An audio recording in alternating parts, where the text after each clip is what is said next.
دومینیک آتیاس رئیس شورای اداری بنیاد وکلای اروپا و رئیس پیشین کانون وکلای اروپا با بیش از 1 میلیون عضو. مردم ایران دیکتاتوری وحشیانه علی خامنه‌ای و همه وفادارانش را رد می‌کنند. آنها خواهان سرنگونی کل رژیم هستند. عدالت، برابری حقوق و آزادی برای زنان ایران. آنها بلند و واضح فریاد می‌زنند مرگ بر ستمگر، چه شاه باشه چه رهبر.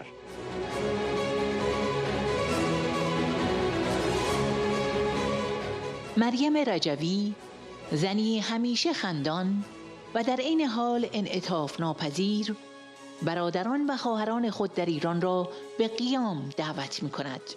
او زندگی خود را وقف مردمش کرده است. زنی که آخوندها چندین بار می‌خواستند او را ترور کنند، اما خستگی ناپذیر به پیشروی خود ادامه می‌دهد. او برای سالیان متمادی ندای آزادی برای مردان و زنان خود را سر داده است.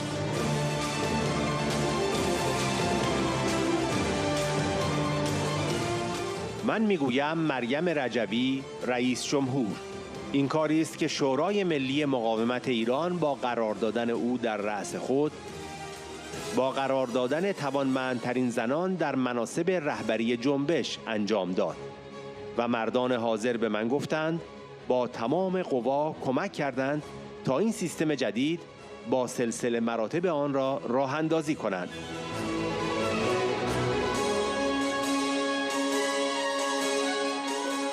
با مریم رجوی و رزمندگانش که آنها را می‌بینم و به آنها سلام می‌کنم بیشتر آشنا شدم. من این زنان را کشف کردم که با کارایی و اراده آهنین رهبری جنبش را بر عهده داشتند. من مردانی را دیدم که به آنها احترام می‌گذارند و تحت فرمان آنها هستند. آنها روسری به سر می‌کنند و من نه.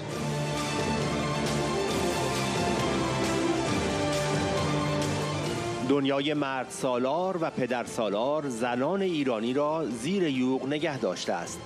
زنان بالاخره به ظرفیت‌های خود پی بردند. آنها هم مانند زنان شورای ملی مقاومت می‌خواهند از شر ارزش‌های منسوخ و عقب مانده در ایران خلاص شوند. هیچ چیز و هیچ کس جلوی آن را نخواهد گرفت، نه شاه و نه شیخ. Myriam Rajavi l'a dit, et nous devons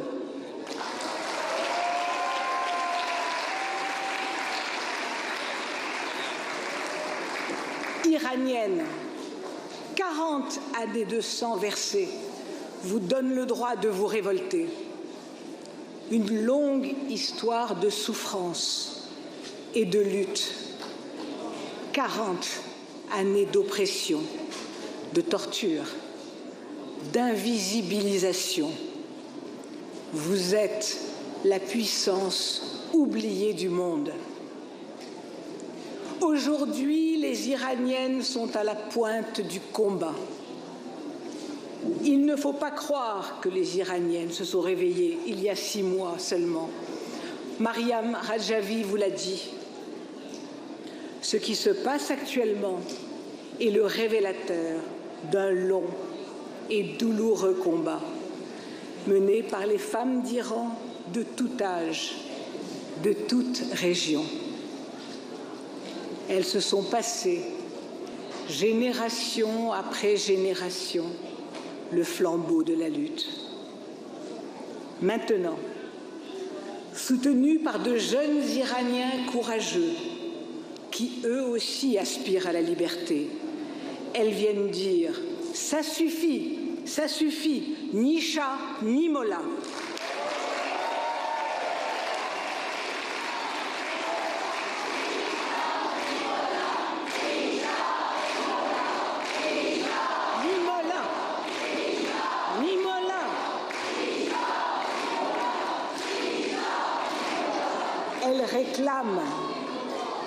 Elles réclament la liberté, la démocratie pour elles et pour leur peuple.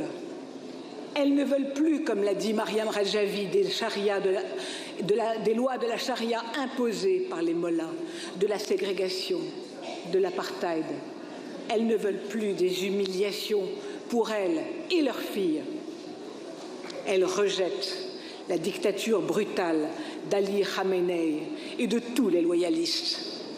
Elles veulent le renversement de la totalité du régime, pas des mesurettes destinées à les calmer. Justice, égalité des droits, liberté pour les femmes d'Iran.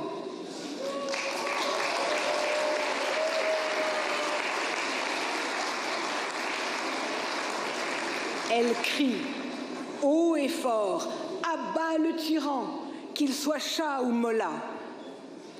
Ces derniers, ces mollahs sanguinaires, dans les premiers mois qui avaient suivi la révolution de 1979, avaient cherché à imposer le port du voile obligatoire avec leur propre slogan « Le voile ou un coup sur la tête ». Fini ces diktats.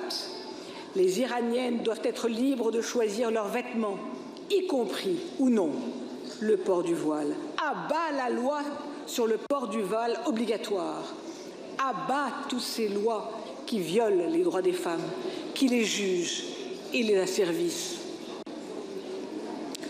Des lois faites par les hommes qui considèrent que les femmes sont des objets de propriété, leur propriété. Ces femmes vous crient liberté, quel que soit le prix à payer. Et aujourd'hui encore, elles paient le prix fort. On ne compte plus les arrestations, les disparitions, les tortures et pire encore, sans jamais briser leur volonté de faire. Ils s'attaquent aux femmes de tout âge, même aux filles qu'ils cherchent à empoisonner pour les empêcher d'avoir accès à l'éducation, pour stopper leur révolte. À bas ces monstres. La révolution des femmes est en marche et rien, ni personne ne l'arrêtera, malgré la répression féroce de ces fous sanguinaires. Elle force notre admiration. Voilà pourquoi nous sommes à leur côté, comme vous l'avez dit, femmes d'Europe et femmes du monde. Nous sommes ici, dans cette ville de Bruxelles, ville-cœur des institutions européennes, pour interpeller la Commission européenne. Cessez de pactiser avec le diable.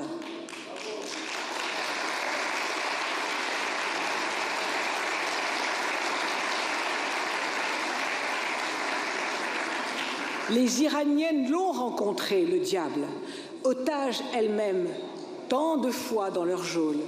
Qui mieux qu'elles peuvent comprendre la souffrance des otages étrangers de leur famille? En libérer un ne changera rien.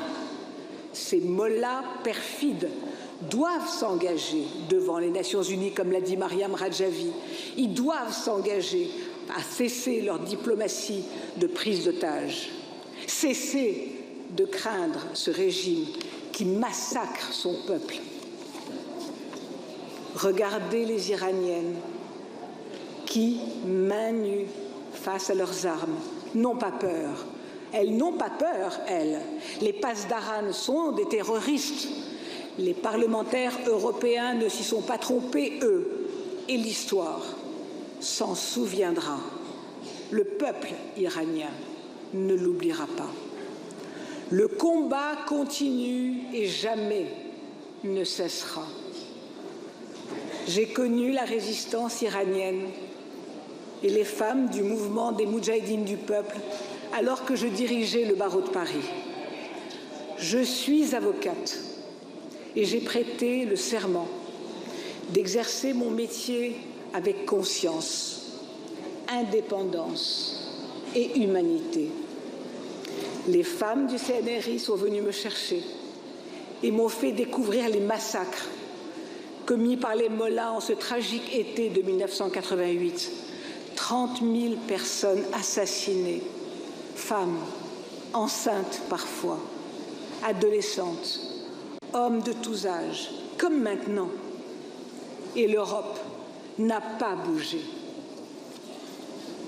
Déjà, la jeunesse payait le tribut de son courage au seul motif qu'elle ne voulait pas se rallier à la politique mortifère des mollahs. Déjà, il y a plus de 30 ans, les Iraniennes ont payé de leur vie avec leurs frères, pères, maris. Le combat continue grâce aux femmes d'Iran. Il continue, quoi que disent les journaux. J'ai appris à mieux connaître Mariam Rajavi et ses compagnes de combat que je vois dans la salle et que je salue. J'ai découvert ces femmes, âgées, très âgées parfois, qui sans bruit, mais avec efficacité, une efficacité à toute épreuve, dirigent le mouvement. J'ai vu des hommes qui les respectent et sont sous leurs ordres.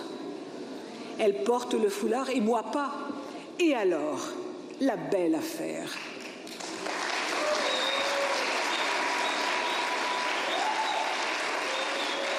Nous sommes libres. Nous sommes libres de nos corps et de porter ce que nous voulons comme nous voulons. Stop au regard. Stop au diktat masculin. Mariam Rajavi, une femme qui, toujours souriante mais inflexible, appelle ses frères et sœurs d'Iran à se soulever. Elle a dédié sa vie à son peuple. Une femme que les mollahs ont voulu plusieurs fois assassiner, mais qui continue inlassablement à avancer.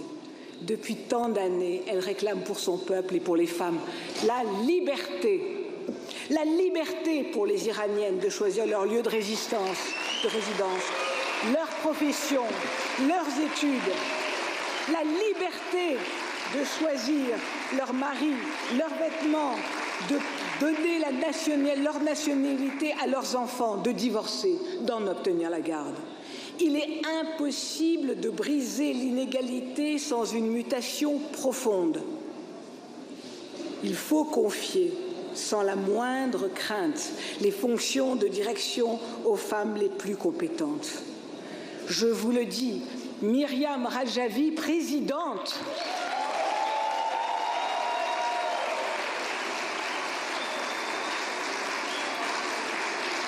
c'est ce qu'a fait le Conseil national de la résistance iranienne, mais en la mettant à leur tête, en plaçant les femmes les plus compétentes au poste dirigeant du mouvement. Et les hommes présents, m'a-t-on dit, ont aidé de toute leur force à mettre en place ce nouveau système de hiérarchie. Un monde machiste et paternaliste a maintenu les Iraniennes sous le joug. Les femmes, enfin, ont pris conscience de leurs capacités. Comme les femmes du CNRI, elles veulent se débarrasser de valeurs obsolètes et rétrogrades. En Iran, grâce à elles, la révolution est désormais en marche. Rien, ni personne ne l'arrêtera. Ni Shah, ni Mollah. Accompagnons.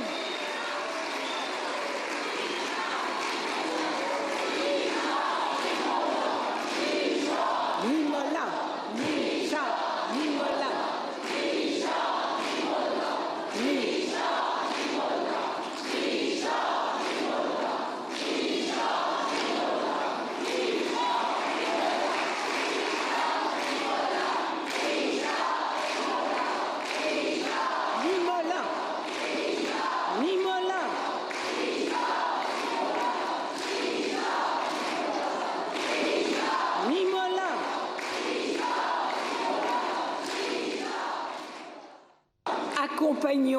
Accompagnons nos sœurs iraniennes vers la démocratie qu'elles décideront de choisir. Vive l'Iran libéré, vive les Iraniennes.